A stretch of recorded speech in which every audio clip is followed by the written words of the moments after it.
Good morning বন্ধুরা, welcome back to my channel. আমি মহানগরী কলকাতা থেকে তোমাদের বন্ধু সঞ্চিতা নিয়ে চলে এসেছি আমার ডেইলি ব্লগ চ্যানেল সঞ্চিতার সঞ্চয় নিয়ে।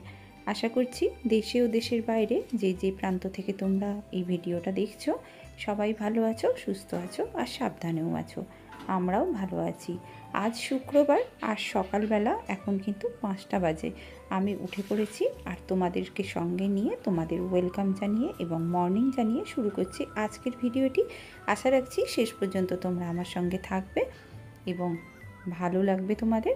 যদি ভালো লেগে থাকে আজকের ভিডিওটা তাহলে অবশ্যই একটা লাইক, কমেন্ট, শেয়ার ও সাবস্ক্রাইব করে আমার পরিবারে থেকে যেতে পারো। তো চলো, সকালবেলা তো উঠে পড়েছি। এবার আজকে যেহেতু ওয়েদারটা একটু ভালো আছে, বৃষ্টি হয়নি, তাই জন্য আজকে ভাবছি একটু মন্দিরে যাব।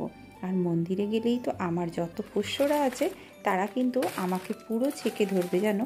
সেই জন্য আমি ওদেরকে খাবারটাও নিয়ে নিচ্ছি। আর যেহেতু এত বৃষ্টি হচ্ছিল, কদিন বেরোতে পারিনি, সেই জন্য ভাবলাম যে আজকে একটু ওদেরকে খাবার দিয়েই আসি। কারণ এত বৃষ্টির মধ্যে আমি নিজেও বেরোতে পারিনি আর ওদের তো পাত্তাই পাওয়া যায়নি। কারণ কি জানো, ওরা কোথায় গিয়ে যে লুকিয়েছিল এই বৃষ্টির মধ্যে সেটা আমি ওদের দেখতেও পাইনি বেশ কিছুদিন, কারণ চারিদিকে জল জল হয়েছিল। আর আজকে যেহেতু একটু ওয়েদারটা ভালো আছে, আজকে ভাবলাম তাহলে মন্দির থেকে ঘুরে আসি। তো চলো, প্রথমেই আমি খাবার দিয়ে দেবো এই পাখিগুলোকে।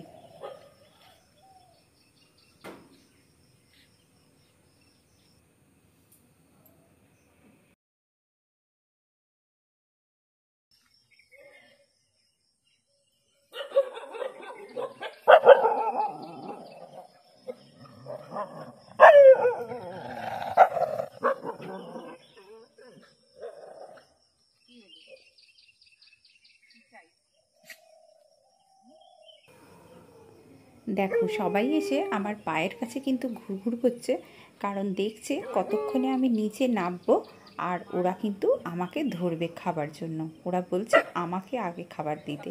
তো যাই হোক, পাখিদের একটুখানি দিয়ে দিলাম আগে, কারণ ওদেরকে যদি আমি দিই তাহলে পাখিরা আর পাবে না ভাগে।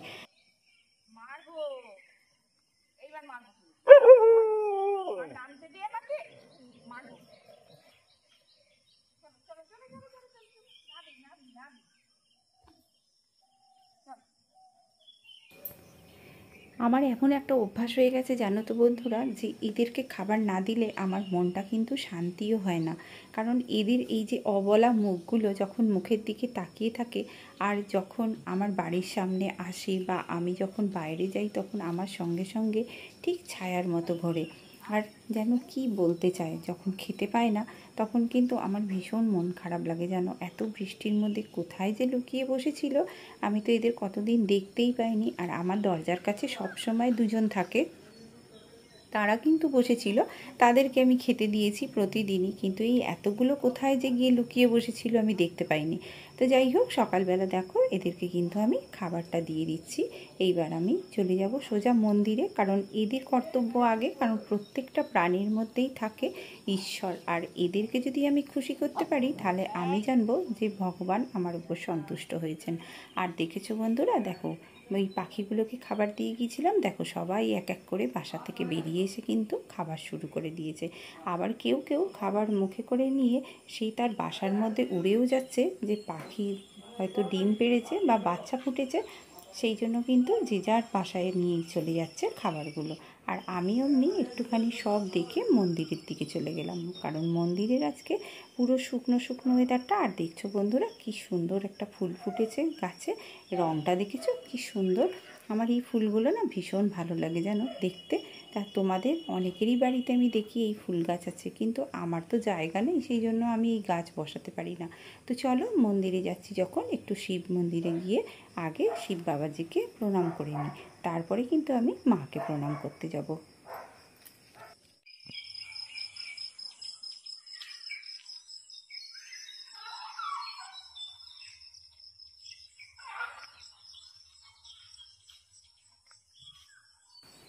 শিব বাবাজিকে প্রণাম করতে এলাম, আর দূরে যেন তো আমি ক্যামেরাটা বসিয়েছিলাম, কিন্তু ক্যামেরার সামনে ওরা এমন ঘোরাঘুরি করছিল যে কি একটা নতুন জিনিস দেখেছে যেন।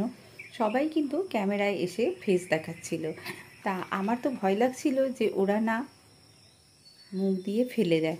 তো যাই হোক, এরপরে আমি ঠাকুরকে প্রণাম করে এবার চলে যাব কিন্তু মায়ের কাছে, কারণ ওদেরকে তো খাবার দেওয়া হয়ে গেছে। আর প্রত্যেক দিনের জানো তো বন্ধুরা, বৃষ্টি হচ্ছিল বলে এই প্রত্যেক দিনের রুটিনটা আমার একটুখানি ব্রেক হয়ে যাচ্ছিল, কারণ সকালবেলা উঠে যদি একটু মায়ের দর্শন না পাই তাহলে কিন্তু মনটা ভীষণ খারাপ লাগে। তাই জন্য ভাবলাম যে আজকে যখন ওয়েদারটা ভালো আছে, আজকে যাওয়া যেতেই পারে, তাই সুযোগটা আর আমি হাতছাড়া করলাম না, তাই চলে গেলাম মন্দিরে। আর সকালবেলা জানো তো, এই মন্দিরে এলে মনটা এত পবিত্র লাগে যে কি বলবো তোমাদের। মায়ের দেখা যতক্ষণ না পাই ততক্ষণ যেন মনটা আনচান করে। আর বাড়ির সামনের মা, তাই যখন ইচ্ছা তখনই আসতে পারি, কিন্তু বৃষ্টির জন্য জানো তো একদম বেরোতে পারি না বাড়ি থেকে। তো সেই জন্য আজকে সকালবেলা কিন্তু বেরিয়ে পড়েছি। আর মর্নিং রুটিনটা কিন্তু আমার এইভাবেই প্রত্যেকটা দিন কাটে। আর যেহেতু এত বৃষ্টি হচ্ছিল, তাই মর্নিং রুটিনে কিন্তু আমার ব্রেক হয়ে যাচ্ছিল। আর ঘরের মধ্যেই ওই জলে ভিজে ভিজে সমস্ত কাজকর্ম করেই ঘরের মধ্যে বন্দি হয়েছিলাম। আর এই দেখো আমাদের এর কিন্তু নাম হচ্ছে হ্যান্ডি। আর এই কিন্তু শুয়ে আছে, কারণ এই জন্ম থেকেই কিন্তু একটা পা ছোট। তাই এই যেখানেই মন্দির প্রান্তরে যতগুলো কুকুর আছে সবাইকে কিন্তু আমরা পাড়ার খেতে দিই, জানো তো। আর এরা কিন্তু খুব ওবিডিয়েন্ট, আর বাইরের কাউকে একদমই পাড়াতে ঢুকতে দেয় না।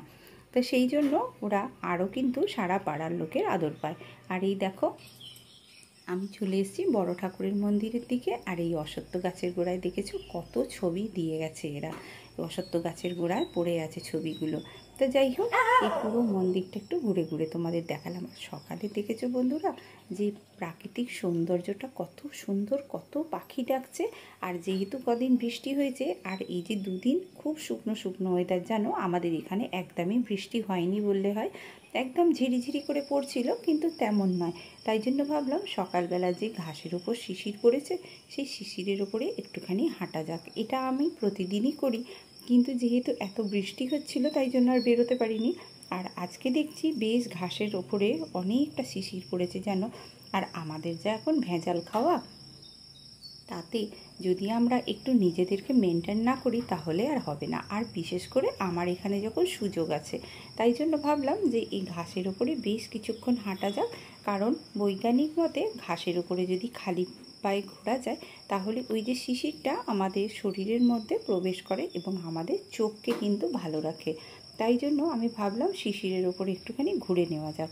কারণ এখন তো সকলেরই ভেজাল খেয়ে চোখের সমস্যা, সারা শরীরেরই সমস্যা। আর সেই সমস্ত সমস্যা তো থাকবেই, যত ভেজাল খাওয়া আর যত রকমের মানে উল্টোপাল্টা খাবার আমরা খাই, তার জন্য আমাদের শরীরও কিন্তু মানে ঠিকঠাক রাখার জন্য ব্যায়াম আর এই সমস্ত জিনিসগুলো কিন্তু প্রত্যেকেরই করা উচিত। তাই জন্য ব্যায়ামটাও যেরকম সকালবেলা উঠে করি জানো বন্ধুরা, তোমাদের সেটা দেখাতে পারি না, আমি একদম বিছানাতে বসেই করে নিয়ে তারপরে কিন্তু উঠি। আর তখন তো আমি ক্যামেরা অন করতে পারি না, তাই জন্য তোমাদেরকে কিন্তু সেটা আমি দেখাতেও পারি না। তো চলো এইবারে কিন্তু আমি বাড়ির দিকে যাব।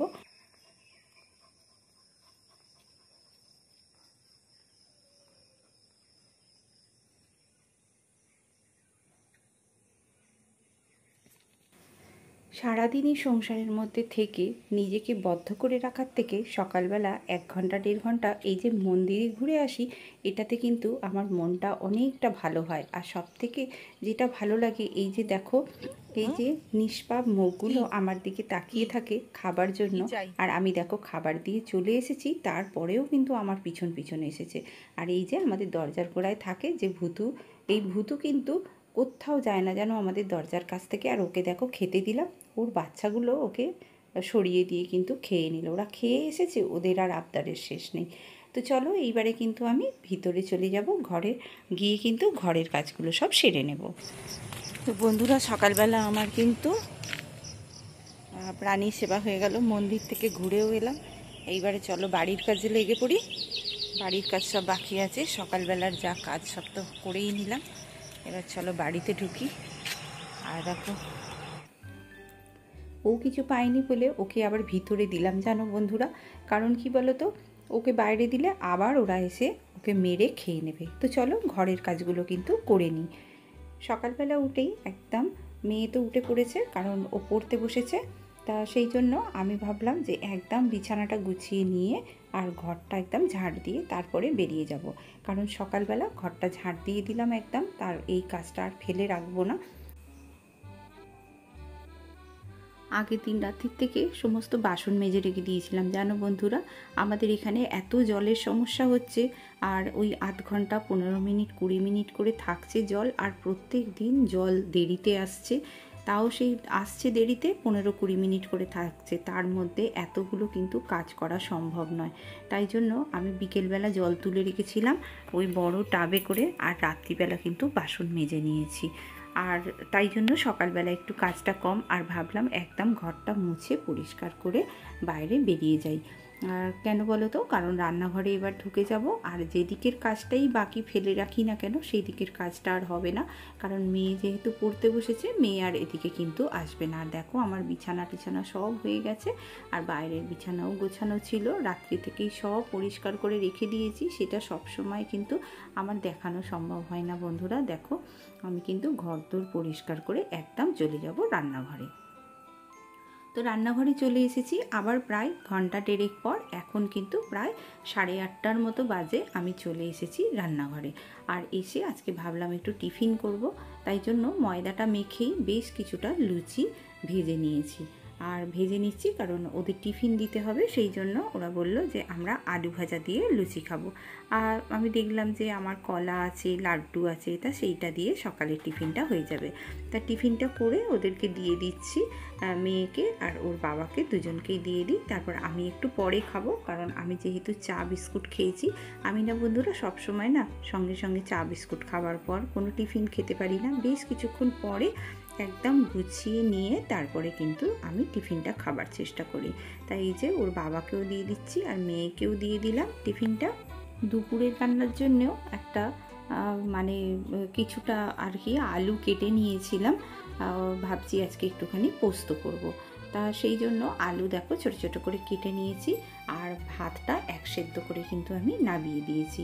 ওই একদিকে যখন লুচি করছিলাম অন্যদিকে কিন্তু আমার ভাতটা ফুটছিল, তা সেটা 1 ফুট দিয়ে নামিয়ে নিয়েছি। আর এই যে দেখো কাঁচা লঙ্কা কেটে নিচ্ছি আর আলু কেটে নিয়েছি। এইবারে কিন্তু আমি পোস্তর তরকারিটা বসিয়ে দেবো, কারণ আজকে পোস্তটা একটু বেশি করেই করছি, কারণ দুবেলা খাবো, বিকালেও রুটিতে খাবো আর সকালেও এমনি একটু একটু করে ভাতে নেব।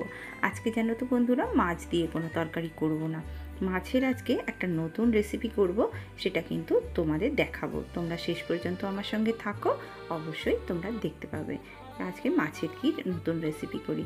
তাই এই যে পোস্তর তরকারিটা বসিয়ে দিচ্ছি, আর তারপরে কিন্তু আমি টিফিনটা খেয়ে নেব। ওই ভাতটা আরেকবার বসিয়ে দেব, দিয়ে আর টিফিনটা সেই টাইমের মাঝখানে খেয়ে নেব।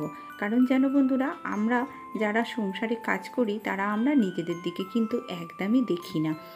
একটুখানি সময় যেন মনে হয় যে বার করতে পারলে সেই সময়টাকে যদি আমরা কাজে না লাগাই, তাহলে কিন্তু সারাদিন এই রান্নাঘরেই বসে থাকতে হবে। আর সেই জন্য আমি একদমই রান্নাঘরে এসে সময় নষ্ট করি না, যতক্ষণ পারি সেই কাজটা কিন্তু করতে থাকি। তা দেখো এইবারে কিন্তু আমি মাছের ঝালটাও বসিয়ে নিচ্ছি। আজকে কিন্তু মাছের রসুন কাতলা করব। তা বেশ কিছুটা রসুন কিন্তু আমি থেঁতো করে নিয়েছি, এটা বেটে নিলে আরও বেশি ভালো হয়। আর অমনি তেলের মধ্যে আমি গোটা গরম মশলা, কাঁচা লঙ্কা আর এই রসুনটাকে বেশ ভালো করে একটুখানি ভেজে নেব, কিন্তু লাল করব না, একটু সাদা সাদাই থাকবে। তার মধ্যে আমি এই নুন হলুদ মাখানো মাছগুলো কিন্তু দিয়ে দেব। এইটা কিন্তু জানো তো বন্ধুরা, পেটি মাছে খুব ভালো হয়, কিন্তু এই আমার যেহেতু পেটি মাছ ছিল না, এই গাঁথার মাছ ছিল, তাই জন্য কিন্তু আমি গাঁথার মাছগুলোই দিলাম। আর এর মধ্যে একটু নুন দিয়ে দেবো, আর অল্প করে পরিমাণ মতো আর কি নুন দিয়ে নেড়ে চেড়ে, আর আমি কিন্তু অমনি জল দিয়ে দেবো। আলাদা করে কিন্তু এতে হলুদ যাবে না, কারণ এইটা মানে এই মাছের ঝালটা একটু সাদা সাদাই হয়। এতে একটু যদি টক দই দেওয়া যেত আরও ভালো হতো, কিন্তু আমার ছিল না, তাই জন্য আমি আর টক দইটা দিতে পারলাম না। তা দেখো এই যে মাছের ঝালটা নামিয়ে নিলাম। এই মাছটা কিন্তু খেতে খুব সুন্দর লাগে, এই রান্নাটা কিন্তু আমার বাবা করতেন, খুব সুন্দর আর খেতেও হতো খুব ভালো।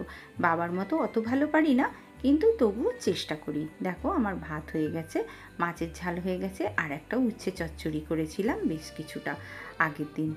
তা সেইটাকে একটুখানি গরম করে নিয়েছি। আর দেখো আমার রান্না হয়ে গেছে সব।